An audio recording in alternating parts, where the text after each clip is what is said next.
Retirement party for Chuck Shanke. I'm sure there's more to come.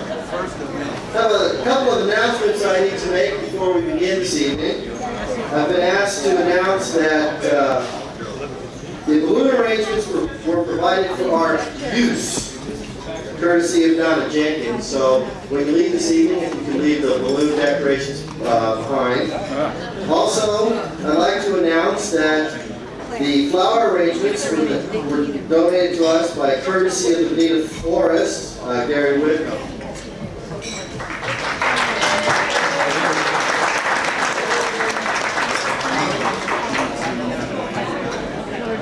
We also have a few special guests with us here this evening to celebrate the retirement of Chuck and Shirley from Bonita Vista High School and the Sweetwater Union High School District. First, I'd like to introduce the acting principal of Bonita Vista High School for the next 2 weeks. Hoping it to be an extended period of time. Is that what you told me to say, Tom? That's it. Dr. Thomas Schack.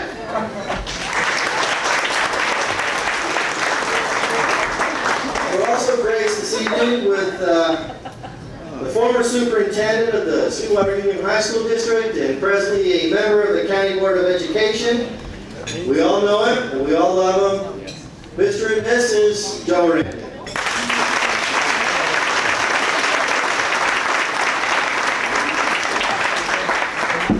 Also here to celebrate Chuck's retirement this evening. Chuck, you're a lucky guy. These people turned out for you. Former mayor, but that's not what's important. Former dean of activities. Wow.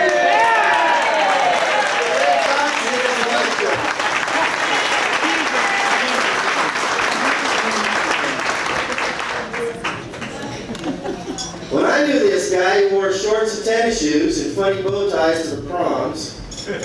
He's the next best thing that happened to kids since Chuck Shanke. A new school board member bought himself a suit for this evening. Mr. Jim Cartwell.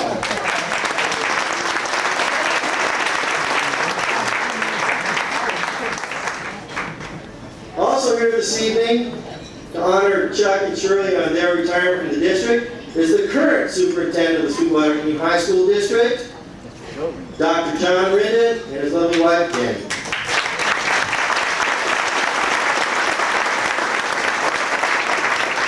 We also have another former superintendent of the school district, Dr. Bill Padelford.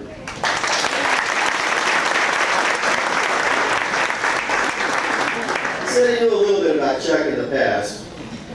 Okay.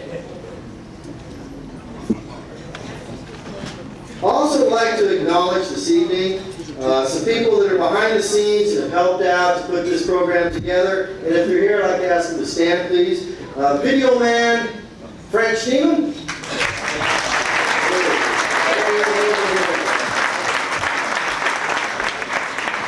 Audio man, Harvey Warren. Assistant principal of Bonita Vista High School, and he says that wherever Tom goes, he does not want to follow.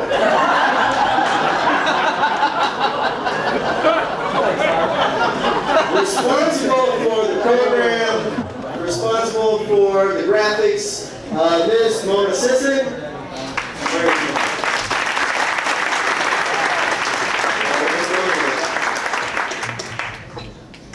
Okay. I'd like to start the formal presentation this evening of the retirement program. You know, when they asked me to MC this evening, I thought, man, gotta have a theme. Gotta work this thing through somehow. So, first thing I did is I contacted my buddy, Jerry Holmes. And if you'll notice in your program, it says Bill McLaughlin and Jerry Holmes, hats off to you. And I said, Jerry, we gotta come up with a theme. What are we gonna do? He said, hey.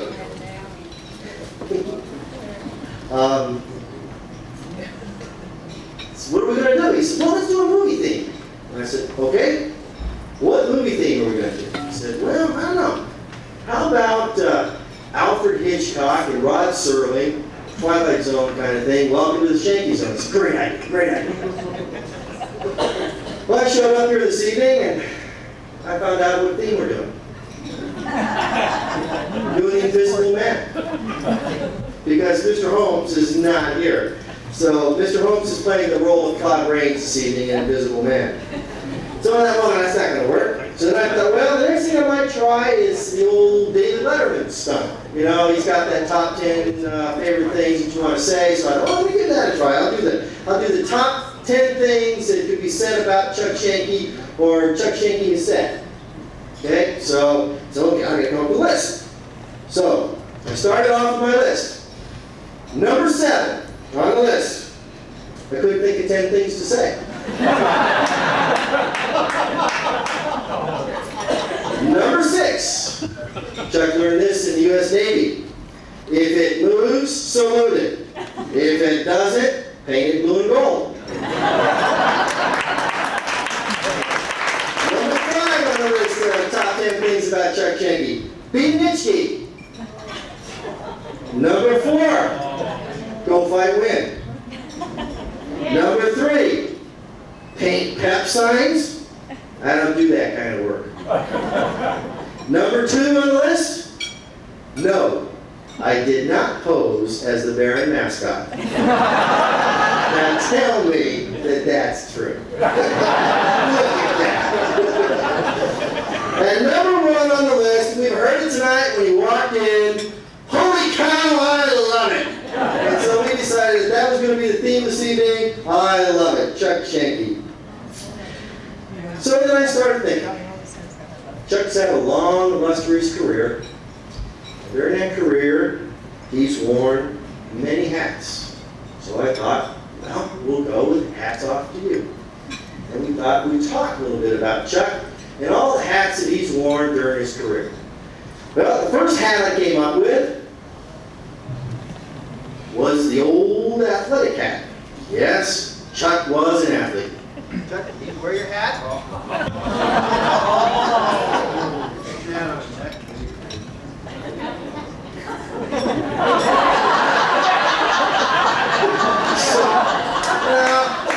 I've been with Chuck for a few years, and I've been listening to him tell these tales about what a great athlete he was in school, and I thought, no, I'm not so sure about that. So then I talked to Shirley, and Shirley confirmed, yes, Chuck was a great athlete in school. And I said, come on, look at this. She said, no. Just 2 years ago, we went back to our little podunk hometown in Wisconsin, and Chuck was showing us around. We went down to the old train depot, it's an old logging town, and he walks into the train depot, and he's saying, look, Shirley, look at this, look at that, isn't this great? Oh, I love to be back. Oh, this is wonderful, super duper. And this little old lady comes tottering out and says, what are you doing here? He says, what am I doing here? She says, I'm the kid that used to come in every morning and stoke the fire and put the wood and the coal in the stove. And after school, I'd come back in the afternoon and I'd stoke the fire and put the coal in the stove. The lady scratches her head and says, don't remember. Says, who are you? What's your name? Chuck. Charles Frederick Shanke. Charles Shanke? You're the basketball star! So I thought, yeah, old Chuckaroos was a basketball star. Then I got to thinking of that. And Chuck is always the kind of guy that's out there, go fight win, paint blue and gold, rah, rah, rah. And then I remembered you started telling about the Paul Halupa story. Does anybody here know who Paul Halupa is? Paul Halupa, Bonita Vista High School basketball star. Holds the county career scoring record. Okay? You talk to Chuck, and he'll tell you it's because of the fine basketball games that he put on as the dean of activities.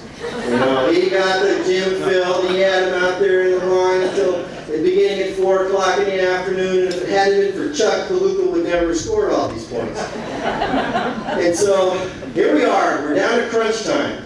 Halupa's gonna break the record tonight. And Chuck's got the banners painted, he's got the band in the gym, and he's whipping around, and he's selling tickets, and he's doing everything he can do. And Halupa comes out, the game started, the fans are going crazy, they're screaming and yelling. Halupa puts it up, boom, scores, got the record. Game stops, Halupa walks over, looks around in the stands, and he's checking things out, and he finally spots his mom and his dad up in the stands. Sitting next to the Halupas is Shirley and Chuck. Halupa acknowledges Chuck and Shirley, takes the ball, throws it up to the stands to his dad. Chuck jumps out, grabs the ball, says, "He intended that for me." And if you go to his house today, they've got a little shrine over in the corner that Chuck went and had done. And I researched this through the ASP records. I went down and saw the Blackie's invoice. It says, "To Chuck, my inspiration, love Paul," in there. He's got that ball sitting right there. So yes, Chuck is an athlete. Now, Chuck, need you and Shirley to come on up here, please.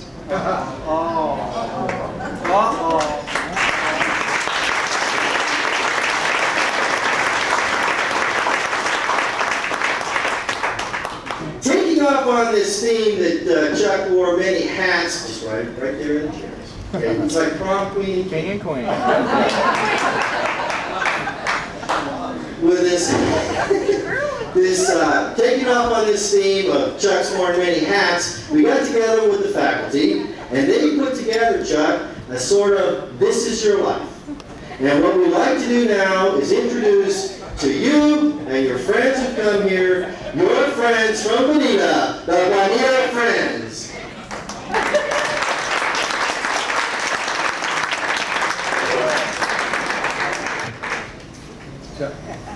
Behind you. Hi, Chuck. Okay, now sit down here. Sit down.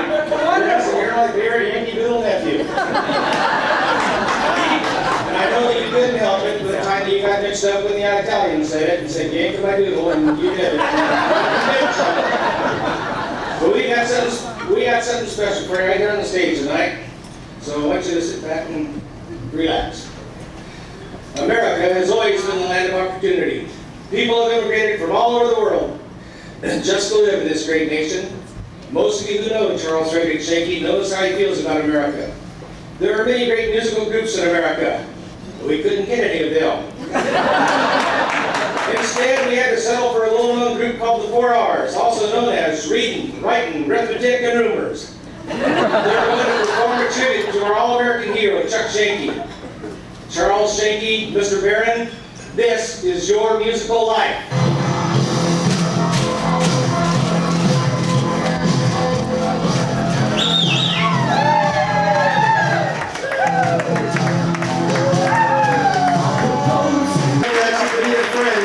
Friends like that, I don't know. But I do want to dispel one rumor. Chuck told me before the festivities this evening that it is not true that he left the district office because he refused to wear white shoes and a white belt.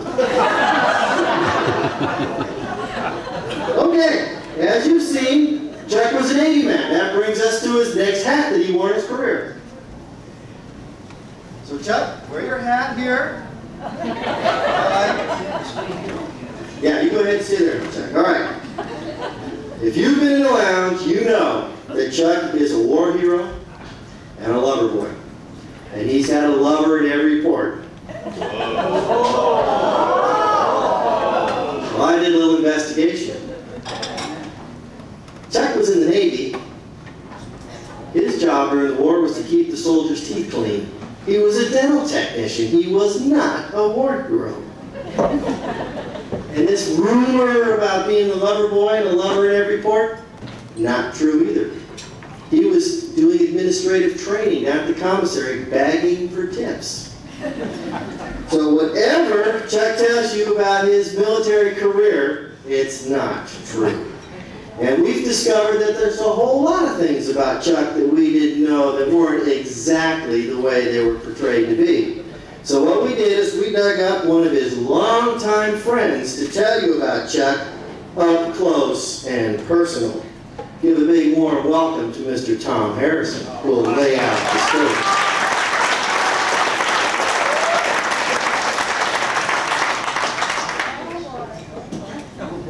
I know a lot about Chuck Shanke. When Paula mentioned that you should wear red, white, and blue tonight, I didn't have anything red, white, and blue, so I brought this for you, Chuck. Not anything to wear, but he said to tell some stories about Chuck. If I mention Tiny Hill, if I mention Paige Cavanaugh, if I mention Neil Diamond, nobody knows anything about how funny those stories are to Chuck and Shirley and Betty and I. But one of the first stories I ever heard about Chuck, and by the way, a lot of times when you have a roast, people make up stories. All of these are true, and I think after it's over, Chuck and Shirley will authenticate that. One of the first stories I ever heard about him was when he was at North Hollywood teaching, and they were having a carnival. And so one of the students at the school that he was at was a child of Jane Mansfield. Now, and all of us that are pretty young have read about Jane Mansfield in history books and know about how famous she was. Well, they were going to have Jane Mansfield come to a carnival, and it was Chuck's job to go and pick her up at her house. And if you've ever heard anything about Jane Mansfield, a lot of people are older than I am told me about her. That when you go to her house, everything was done in the shape of a heart, and I'm not going to elaborate. I'm not going to tell any jokes about that. But everything was in pink. And when it was Chuck's job to go and pick up Jane Mansfield for this carnival, and he goes in his little blue Buick Skylark or whatever he had, and he arrives, and Mickey Haggerty, who was the bodybuilder, was there to greet him at the door. And they had carpet about as deep as alfalfa in pink, and he said, "Chuck, when you come in, we want you to take off your shoes." Now, my wife warns me when I go to work that you don't dare wear underwear with holes in it because you might have a heart attack and have to go to the hospital and things like that. Well, Chuck had a hole in his sock when he went to pick up Jane Mansfield. Now, I don't know how he ever thought she'd fit in that blue Buick Skylark anyhow.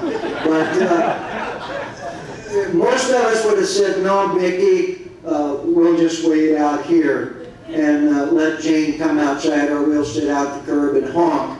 But Chuck, he takes off his shoes and with a hole in his sock and goes right in. So I think this tells you a little about how determined he is in anything that he does, that he sticks with it. Now, I've known Chuck since 1967. I went to Bonita the second year we were in existence out there. We only had 11th graders. That was the highest. We were 7 through 11. Yet we were playing the varsity schedule.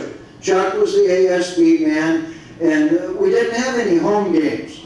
When we played Mar Vista, the only thing that told you we were the home team is we wore the dark jerseys, and Chuck jumped in his blue Buick Skylark and loaded it with popcorn and went down to Imperial Beach, and he was ready to go.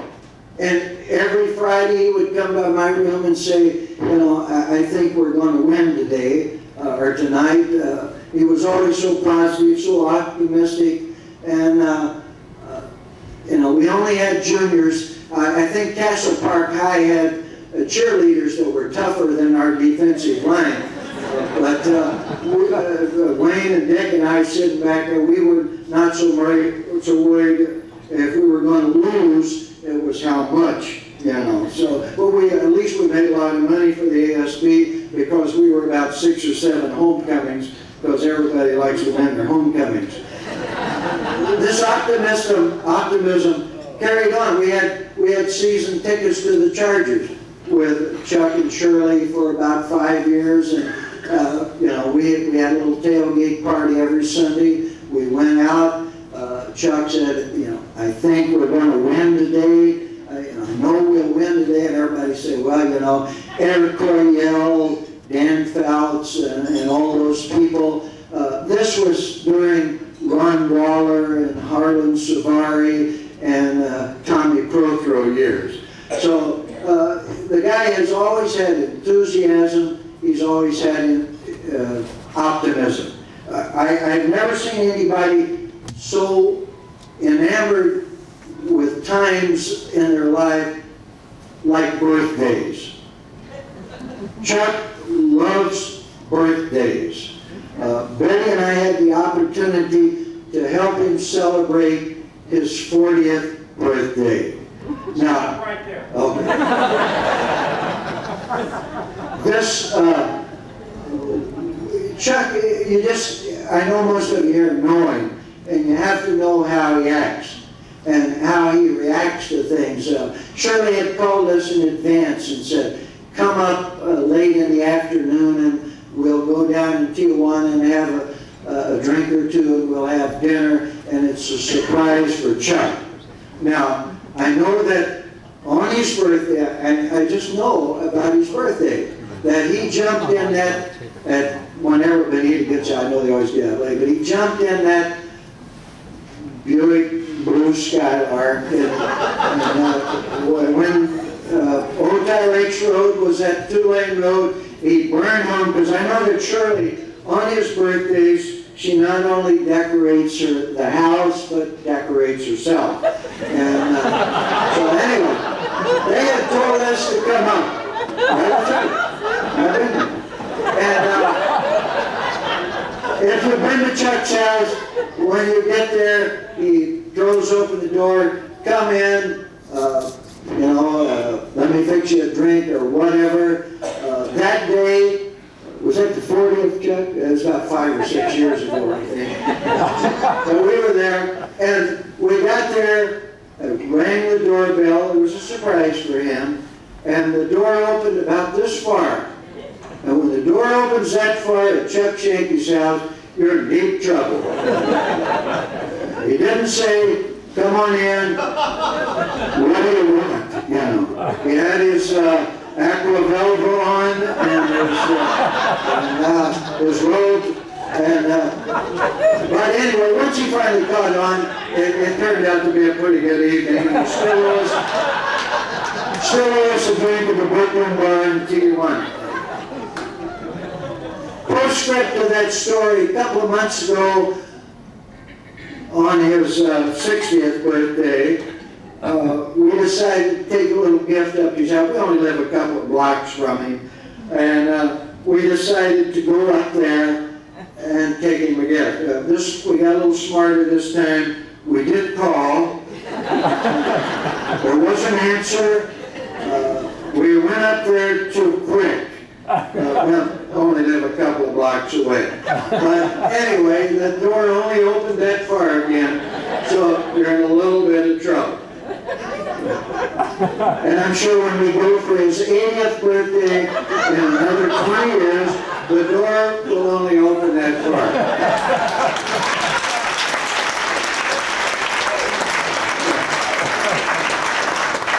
I know a lot of you haven't heard of Kendall, Wisconsin. I've never heard of it until 24 years ago, and I've met a lot of people from Wisconsin since that time. My dental hygienist, I asked her if she got her hand in my mouth, if she's from Milwaukee, and she says she's never heard of Kendall. And another person I know that sells me insurance, he's from Wisconsin, he's never heard of it either. But I know that probably many of you in this room have been to Kendall, Wisconsin. I know it's between La Crosse and Madison. I looked it up at the Hilltop Junior Library the other day, and by golly, it is there. But what I'm trying to point out to you is what kind of a person we're dealing with tonight. There is a town in Oklahoma, I know many of you have heard of, probably been there, called Sapulpa, Oklahoma, Indian place that I know that probably you've just flocked there. And but I know Betty and I have been there, and I don't know how many of you others have been there, but Chuck and Shirley have been to Sepulpa, Oklahoma. I don't know how many people come from Wisconsin to Southern California through Oklahoma and blow 10 cents on the Turner Turnpike from Tulsa to Sepulpa to meet the parents of a friend of theirs. These people do that. The only problem was that my parents were out here 2 blocks from their house in Children's just a week.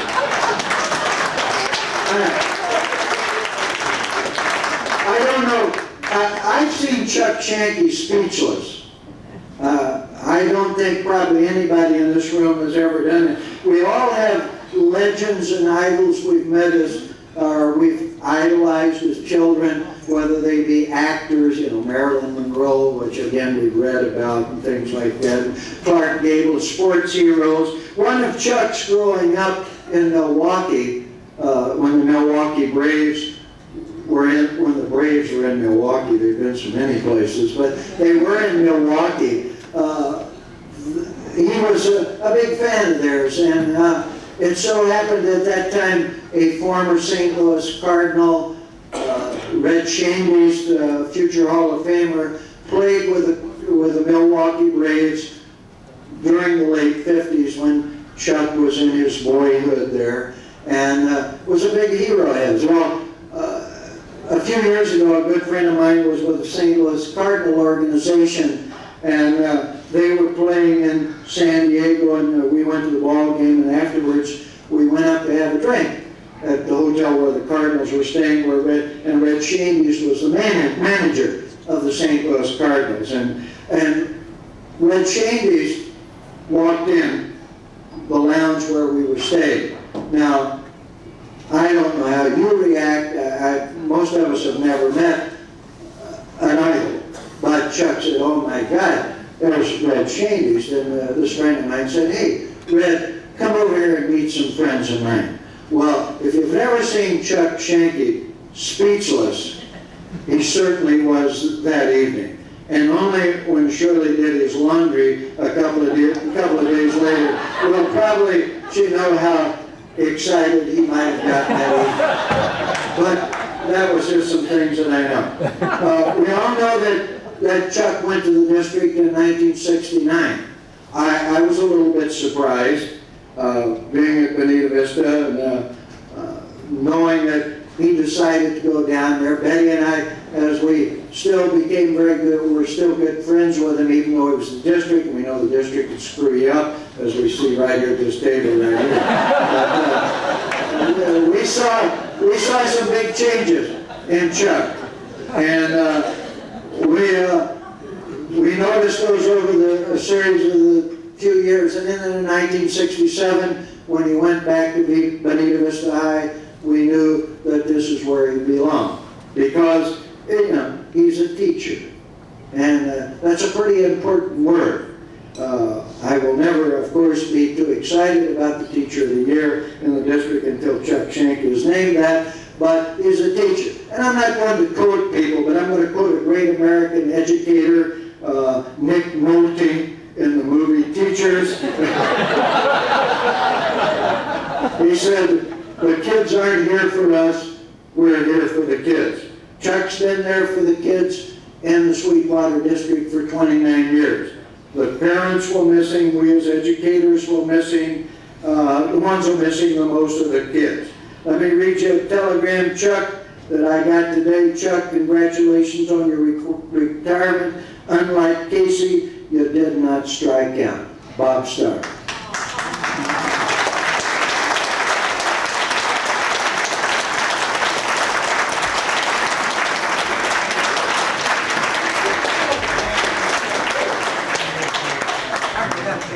I kind of get that this weekend while I was ill and in Idlewild, I picked up a little gift for you and Shirley that really fits for you.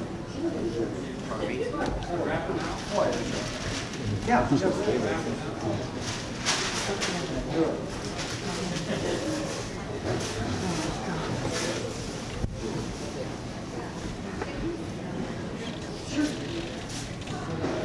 Chuck and Shirley, we're down in Bob Hart, and we came all the way from Phoenix yesterday, flew in, and we have to catch a plane.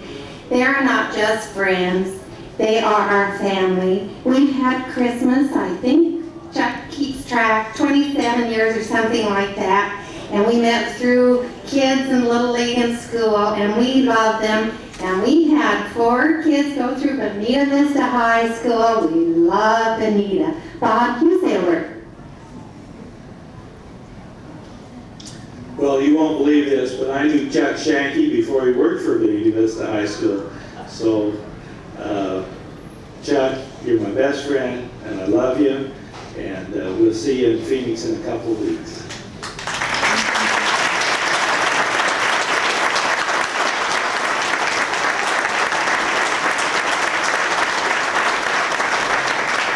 He doesn't cry. We are. We're going to get out of here. We love you.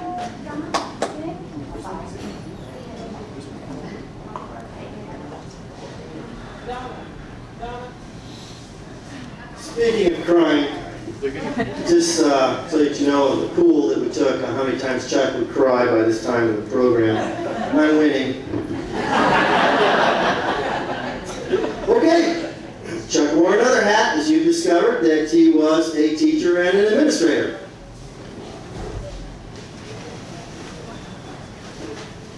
So Chuck, Put your hat on. talk a little bit about you as a teacher and administrator. Everybody knows Chuck's reputation for being organized down to the nth detail. You know, how the hole in the sock got by him when he picked up Jane Mansfield, I don't know. But Chuck, at that time, made a promise to himself that he would never overlook any detail. He was going to have all bases covered. There would never be another mistake for Chuck Shanke. Little known story. It's true. Chuck and I taught in the same building, 600 building. He walked into my classroom one day and announced to me, because I was the rookie, just moved in, he says, "Bill, I want you to know I'm the wing commander out here." And I snapped to attention and said, "Aye, aye, sir, and I'm the mayor." And from then on, we had a working relationship. Well, as you know, I like to hang out in the lounge and tell tales. Chuck doesn't do that. Chuck is down there getting stuff on the board, getting the bulletins up, doing all that stuff, getting ready for that class to come in, because he is going to make government live. So I come cruising back from my little coke break down in the lounge, and here's Chuck wandering around between the buildings. He's wandering around, he's looking around. I said, "Chuck, what's the matter?" "Bill, I'm missing something." "What are you missing, Chuck?" "I'm missing a buttonhole." So I'm thinking, geez, this guy is right down to the nth detail. A couple days later, I'm down in the teacher's lounge. And this is the old administrator of Chuck, the old dean of activities. You know, as soon as you become the dean of activities, you start worrying about the dollars. And Chuck's sitting in the lounge, and he's scratching his head. I said, "What's the matter, Chuck?" "Oh, I'm just thinking about something here." "What are you thinking about? Maybe I can help you." "Well, you know, Bill, it's a penny for your thoughts, but you have to put your 2 cents in." Chuck says, "Somebody's making a penny on that deal, and I don't want to get in on it." Well, you know that Chuck's a great teacher, and you know that Chuck makes government live, and you know how he does it. He does it with slideshows and videos and music and the rah-rah. And Bill Demos is here tonight to share with you some of home movies Chuck Shanke style.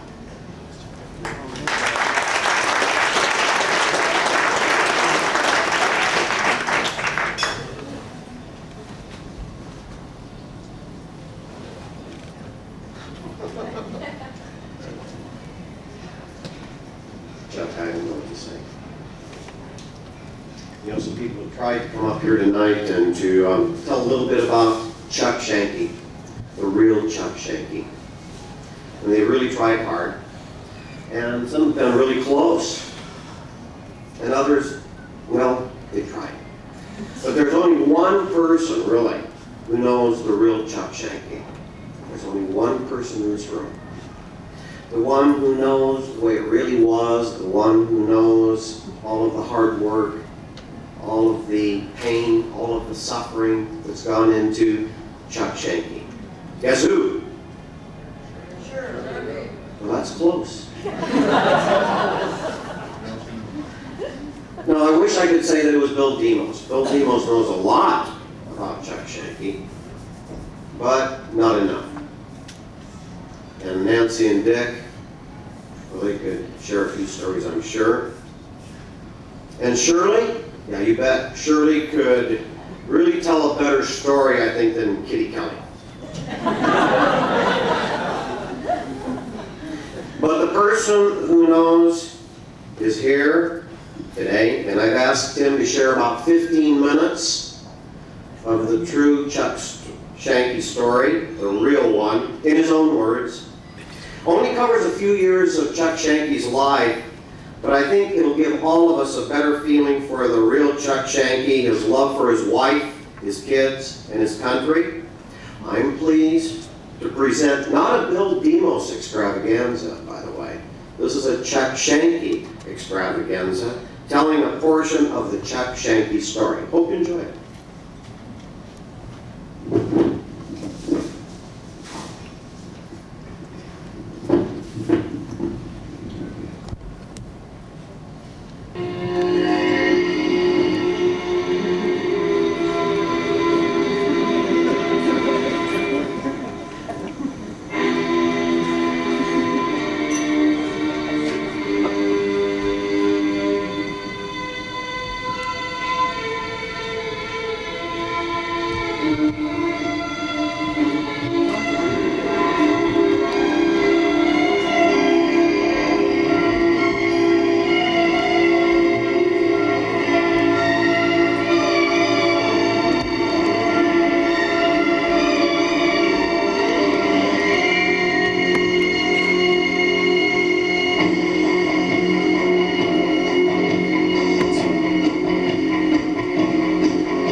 Tonight we've discovered that Chuck is probably of questionable moral genetics.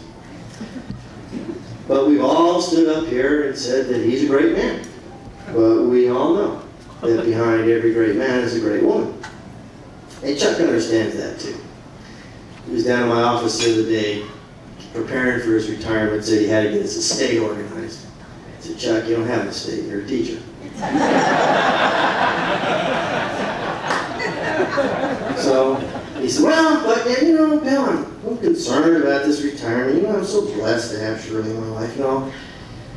And I was praying the other night, and I was praying to God, and I said to God, God, why did you make Shirley so beautiful? You know what God said, Bill? What, Chuck? He said that he made Shirley so beautiful, so I'd love her. And I said, thanks, God. And I said, God, why did you make her so kind, so considerate, so compassionate, and so understanding? And God said, so you'd love her, Chuck. Well, God, why didn't you give her any common sense? So she'd love you, Chuck. So Shirley, we want to thank you for giving us Chuck Shanke and the family for giving us Chuck Shanke, for crawling around on the gym floor, painting posters, and being there until all hours of the night. And Shirley, just by an example of our gratitude, we'd like to present you with these flowers.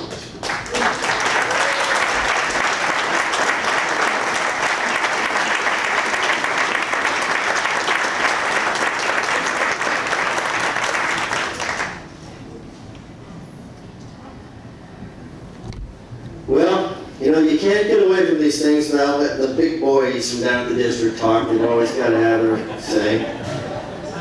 So it gives me great pleasure to introduce a tennis coach from Bonita Vista High School, Mr. Jim Cartmill.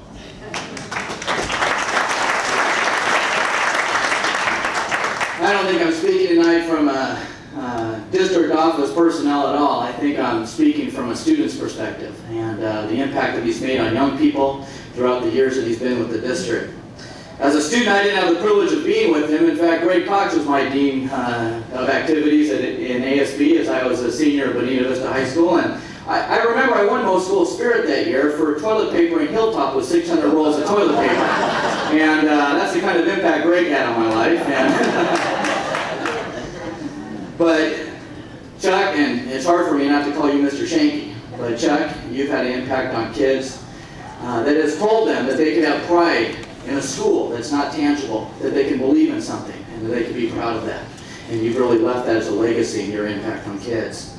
As a coach for Bonita Vista, and as the campus life director there, you really taught me, you were a mentor to me, that there isn't any kids around that you can't love enough.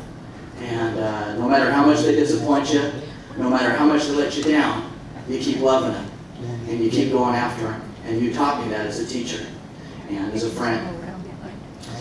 When I ran for school board, you never came up and asked me how the campaign was going. You said, Jim, how are you doing? How's your life going? You were concerned about the individual, about the relationship. And that's what made you an institution at Bonita Vista High School, because of the impact and the way that you touched my life and the lives of the students you worked with. Survey was taken of a unique group of individuals. You don't quite fit into this category yet because these people were 95 years old and older. And I'm sure when you're 95, you'll still be cracking that door open just a little bit. And not like these people were. There were 50 of them, and they were asked to, if they could live their life all over again, what would they do differently? They said 3 specific things. The first one was that they'd be willing to reflect more on their life. They'd be willing to look back on their life at the things that they accomplished. Just watching tonight on the video and the slides and all else shows the reflections that you can look back on your life and the way in which you live life to its fullest, and the way in which you, again, had an impact not only on your family, but those that you work with and the kids that you work with. The second thing they said is not only would they be willing to reflect more, but they'd be willing to risk more. You did take those risks.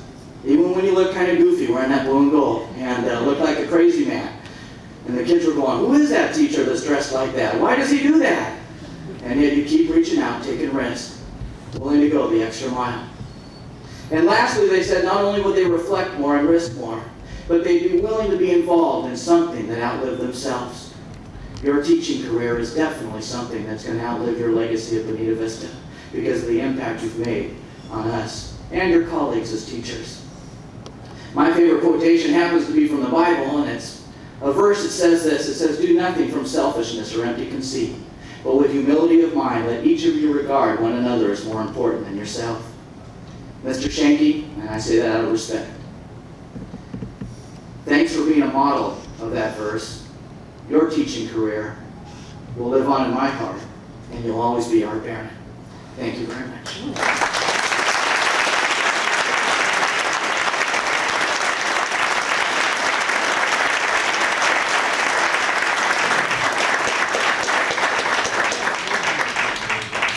And now, Chuck, you get to hear from your boss, Dr. John Rendon.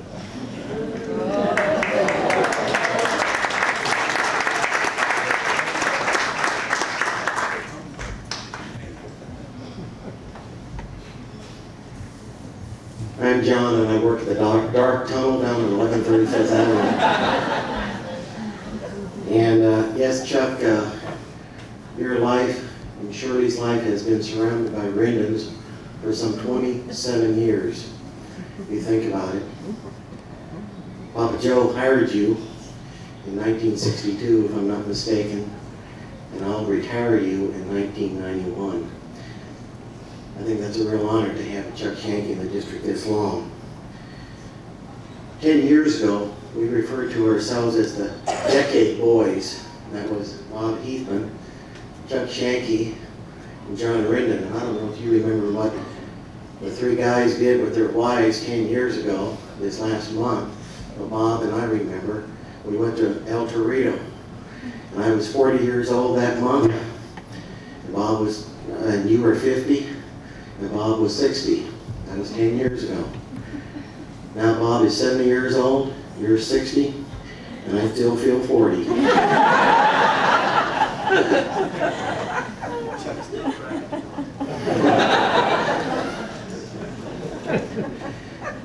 You know, Chuck, I guess I want to reminisce a little bit about how you affected my life. Because for 27 years, our lives would cross each other's path.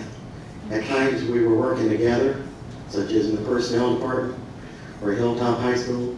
At times you were somewhere else, but we were always in contact. As you recall, the Super Bowl days, the racetrack, all those racetracks and those tailgates that we had, champagne, the whole thing.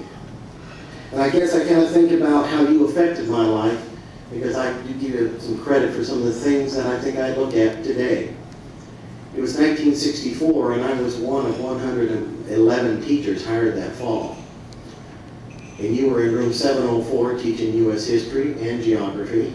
And I was in 204, if I remember correctly, teaching U.S. history, U.S. government, typing, shorthand, geography, no, U.S. history and typing.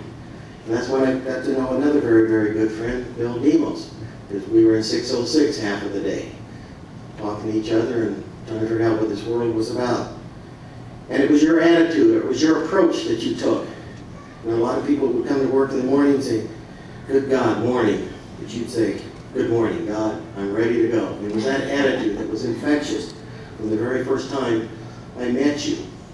I don't know if you remember that pin map that you gave me with all the little holes in it on geography. You remember that? You know, I was at least 8 hours ahead of my class in terms of lesson plans in those days. And you loaned me many, many materials.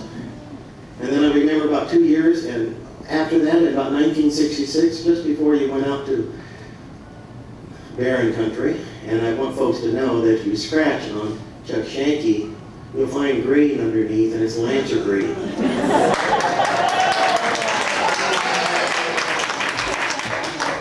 It is Lancer green, and Chuck and John had this wild idea. I think I was in charge of the pep squad, or you were in charge of the pep squad, and we decided to support Wayne Whitney and AJ and Byron, and we all went out and bought $30 green jackets and showed up to the football game that night, and everybody said, "Wasn't that really great the way the school supplied teachers with jackets to supervise the football games?" But here was Chuck and John that went down and organized, and I think we had about 70 or 80% of the men on the faculty wearing those jackets. So you were contagious. Then I think about another situation. It was in and then you left, went to Bonita. I stayed at Hilltop High, moved up into a dean position, and you were in a dean position out at Bonita. And our worlds were still interwoven, but you were at a different site from where I was. And in 1969, you went to the district office. Lo and behold, I did not know that we would be working together again in July of 1976. And I think of some of those good memories. And I think about the little bit of advice that you gave me at that time. You said, "A happy person is not a person in a certain set of circumstances, but rather a person with a certain set of attitudes." And if there's anybody that I know in my life that has a positive attitude, it's a Chuck Shanke, it's a Charles Shanke. And I really appreciate that. Those first couple of years in personnel, I wasn't sure which way was up and which way was down. And you reminded me, may he rest in peace, Jim Midgley, you reminded me that Jim Midgley knew 41 ways to tell you what time it was of the day. And he said, "Learn your lessons well because it'll pay off." And we used to talk about that many, many times. I can also remember one of many weight contests. It looks to me, Chuck, today we both lost. But we would have these weight contests, ladies and gentlemen, and we would just lose 10% of our body weight. And we would work at this, and it was a big contest in the district office. Everybody knew about it. In about the last 72 hours, Chuck stopped eating and I stopped eating. I thought we were both wrestlers, walking around spinning all the time. We had a few weight contests, and I think I was successful in most of those, Chuck, but today I'm not so sure as I look down just a little bit. Then about 5 years ago, I remember, true story, you called me and you told me about a Russian fable. We were with, Bill had moved out of the district and I was in the personnel. Well, maybe I'm exaggerating just a little bit on this, Chuck. You're trying to remember what you told me. You told me about this Russian. And he was walking in the snow in Siberia. And he heard this little chirping sound, And he kind of looked down to the side. He saw this half-frozen bird. And he told me about this story, and he said this Russian took this half-frozen bird and put him in his coat and warmed him up. And as he started to thaw out, the bird started to chirp a little bit more and chirp a little bit more. And finally, the Russian knew that he couldn't keep that bird inside the coat all along, looked to the side of the road, and here was some, yeah, you call it, molded it around, put the bird in there, and the bird was nice and warm in that stuff. And pretty soon a Russian bear came along. And lo and behold, the Russian bear ate the bird. And I said, Chuck, what's that mean? What's the moral of that story? And he said, the person who put you in there is not necessarily your friend, your enemy. And the person who took you out is not necessarily your friend. But when you're in it up to your neck, don't chirp. So I stopped chirping about 5 years ago, Chuck. I appreciate the advice. Then in January, you called me once again. In January, you said, John, you've made it, you've got a big set of responsibilities. Remember the 2 rules of management. I said, Chuck, I'm not sure what the 2 rules of management are. He says, remember, you can't make a mistake if you follow the 2 rules of management. So Chuck, I want you to know for the last 5 months I've been following these rules. First of all, delegate to subordinates. And also defer to higher powers.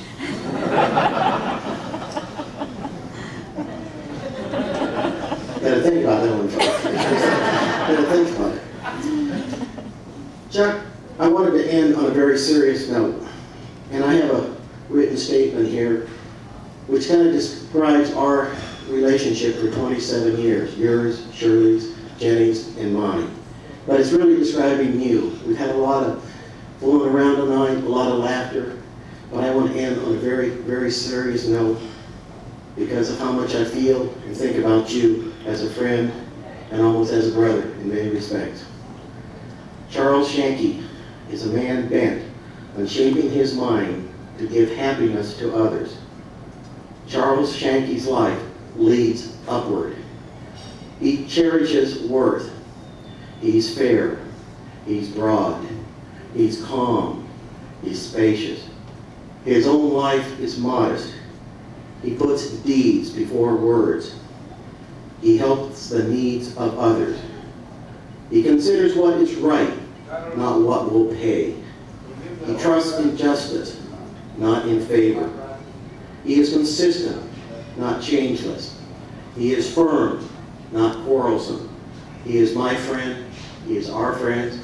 Chuck, I love you like a brother. Congratulations on your retirement. Best wishes.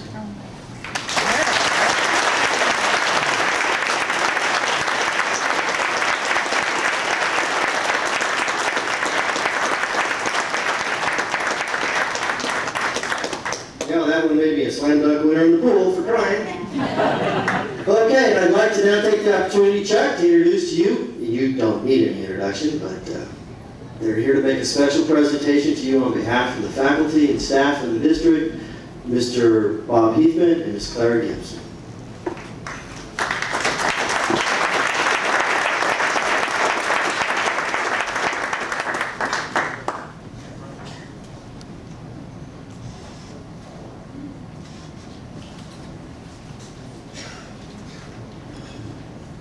You know, when they put me on, the program's about over.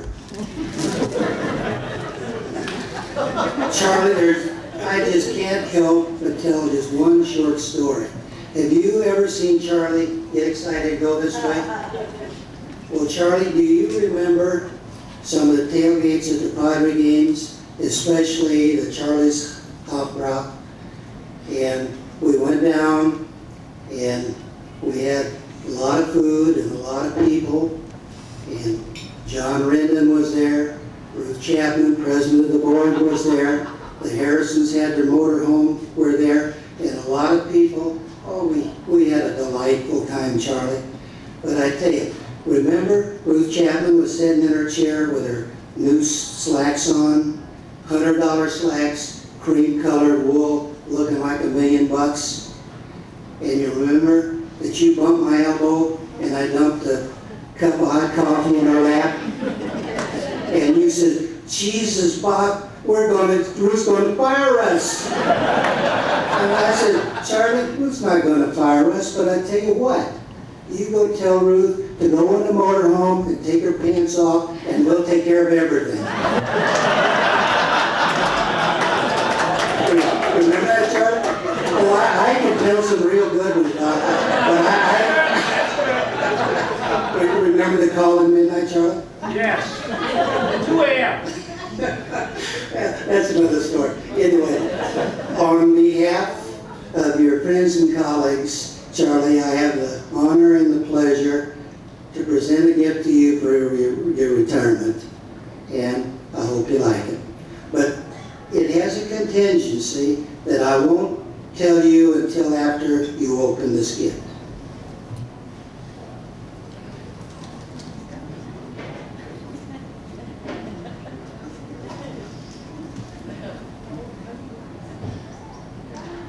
It's red, white, and blue. I can't unwrap it. Sorry. Hey, be careful. I wrap that carefully. Yeah, oh, absolutely. Oh, at least the wrapper should. Because I got to get to the contingency here. Save that bowl.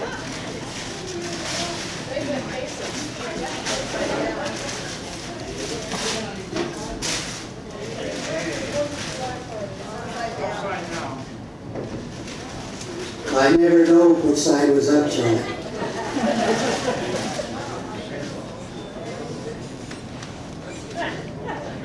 You don't have to open the box, Charlie. All right. Hey, it's party time. We got the band. Beautiful. Thank you so much.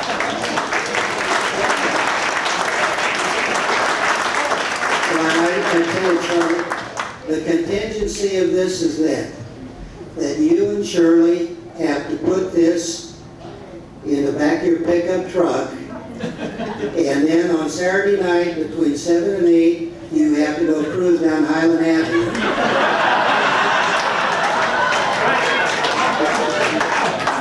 Best wishes, Charlie.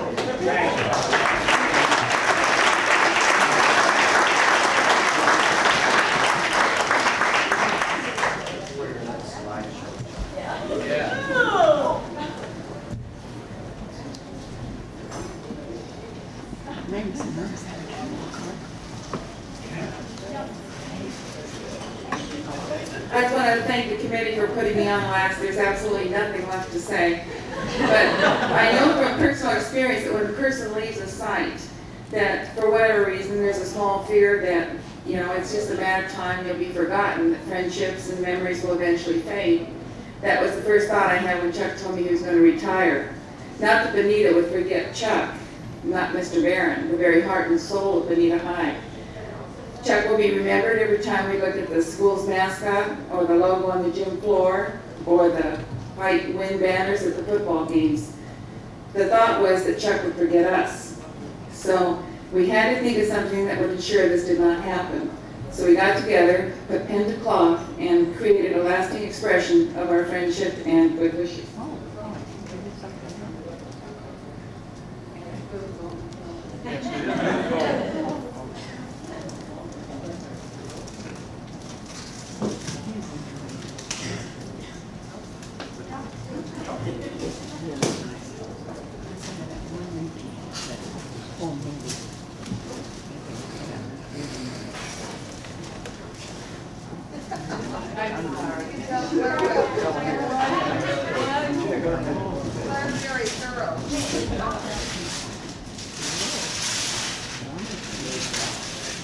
Hey, company. Local.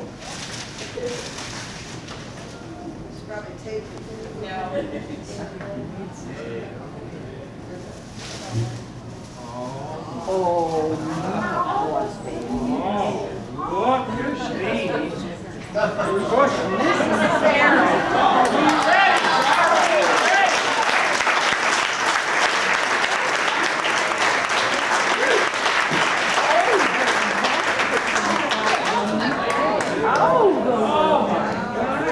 the staff and faculty at Bonita Vista signed this. In the background, there's over 100 signatures of well wishes and expressions of love. So it'll keep you warm or give you reading material, whatever you want.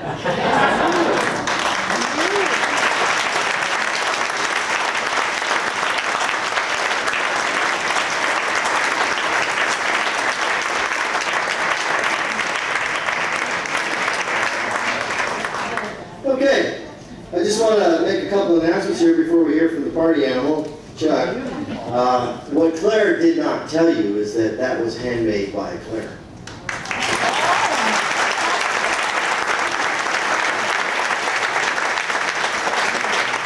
We'd also like to give a little acknowledgement to the party planners this evening, Mr. Bob Heathman, Mr. Bill Demos, Ms. Michelle Bilo, and Ms. Paula Bingham. For the kind,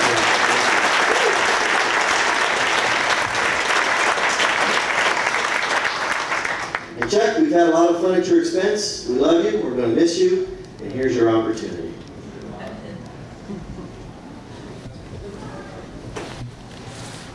Well, I'll tell you, when you get surprised like I was tonight, I have no speech, none at all. And words really can't express my feelings, my emotions, my love for all of you. When I walked in here tonight and saw some people that I haven't seen for 10, 12, 13, 14 years, it's almost too much. And you know, I could go around this room right now, and I think, without any difficulty at all, saying many, many positive, wonderful things about you beautiful people. Willie Feder here, Hilltop High School. When I came in '62, Willie took me under his arm, and I was like a little puppy dog. He took care of me that first year. And as John said earlier, when Mr. Rendon, and I'll always refer to Mr. Rendon, when Mr. Midgley took me upstairs and introduced me to Mr. Rendon at Easter vacation break, and I shook his hand, and I was really impressed. Coming from Los Angeles, I had never seen a superintendent before. And that was in April. And we came back September 7th or 8th, that first teacher's meeting, walked into Chula Vista High School, and he walks towards me, but Mr. Rendon. Now, I hadn't seen him since April. He walks up to me and says, "Shanke, how do you like it down here in Chula Vista?" And I fainted dead away. I couldn't believe it, man. Next time I saw him, of course, he remembered my license plates, and he knew Mr. Rendon. I mean, it's fantastic. And of course, Dr. Belford here this evening, you know, another great superintendent in our school district. And of course, we have John, you know, shake Costello's hand coming in and shake John's hand going out. It's got to be good Guinness Book of Records or something, I think so.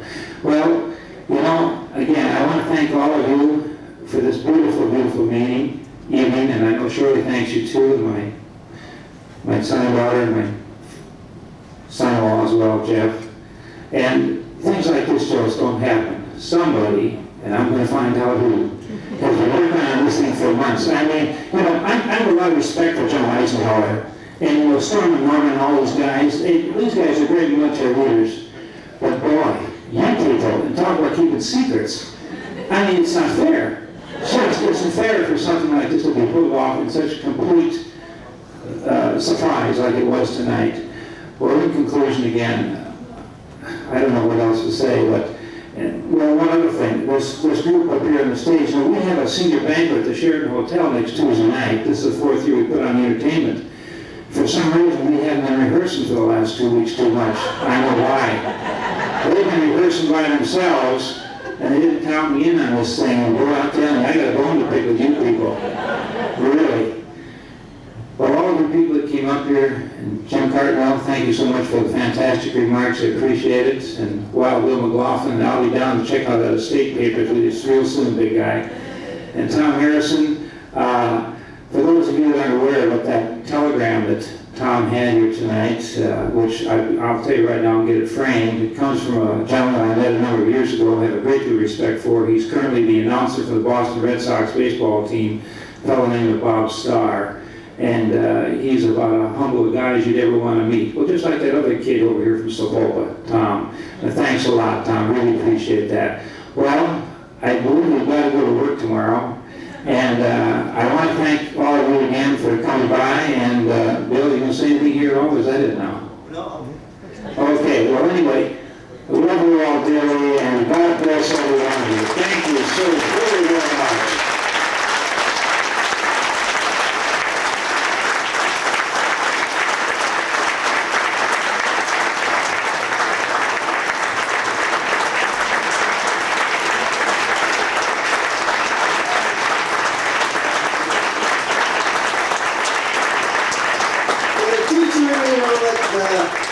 Just let you wander out here without having a proper dismissal.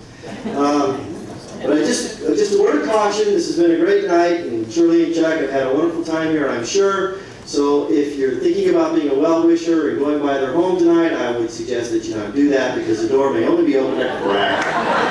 Thank you very much for coming.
Yes. You don't have to try it tonight.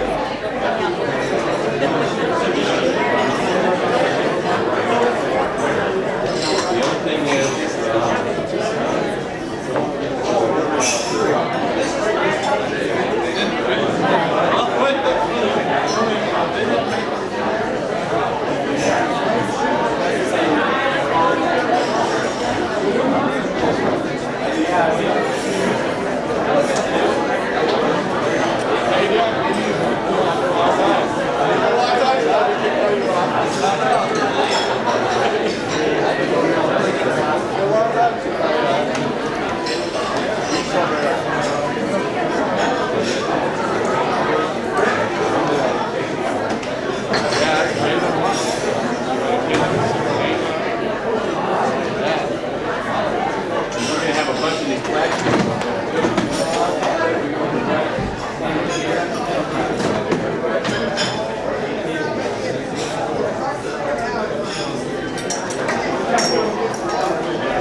Yes.